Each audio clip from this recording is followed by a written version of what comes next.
perhaps I could do a reading for each of you. Sit down, sit. No. I think we start with for you. Yes, we start here. Yes, I think this is best. For you, I will draw the cards of the hammer for strength. Yes, I think that's probably the best. I think so. Sure.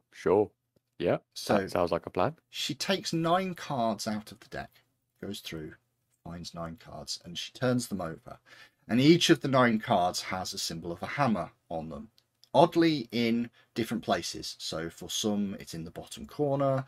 For others, it's in the middle, top, side, and so on and so forth. And she puts them back, and she shuffles them, and she turns them now face down. Pick one card to pick.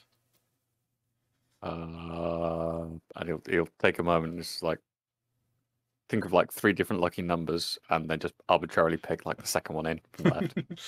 And as you pick it and turn it over, the picture on it is rather grim. The picture is of a demon or some demonic sort of creature, but enormous, because within its hands are people that it is throwing into its mouth.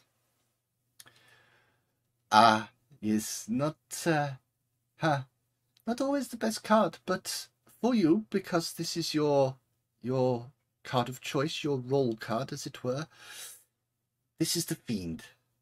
And the Fiend for a person can be many things. It could be just a grand desire to destroy these evils in the world, to protect those that are weaker. Then again, it can be an inner darkness. Yes? One that you've not discovered yet, perhaps.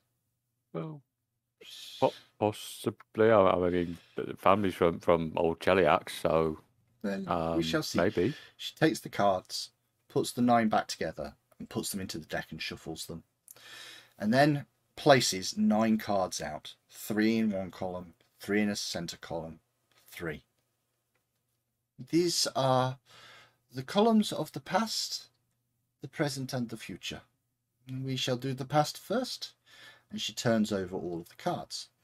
You can see now, having looked at the one that's the Fiend, that there is actually a title written on the bottom of each card. And the 3 here say the Big Sky, the Bear, and the Publican. And the one she's looking sort of over them, and the one she taps is the Publican. She says, you are out of place. Interesting.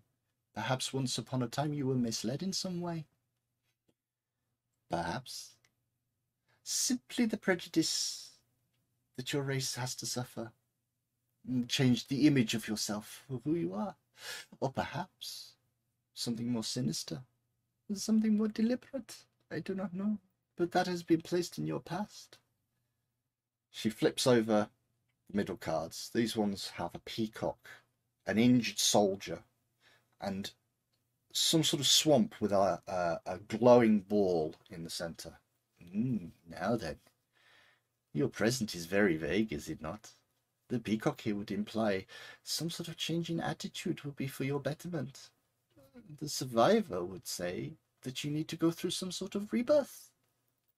And the demon's lantern here, there is something intractable in your way. It does not tell me much. And she flips over the final 3 cards. The empty throne. Picture of a throne with a ghost on it. The tangled briar, just a mass of vines and various things like that.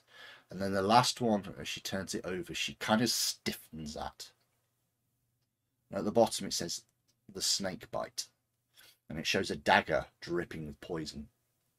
This is much more clear, yes? We have a somewhat darker future for you, perhaps. This card is in its own location, in its true position. Most unfortunate of places. It implies your freedom of will, your imagination, your adaptability is to be lost, gone. How they take shape, I do not know.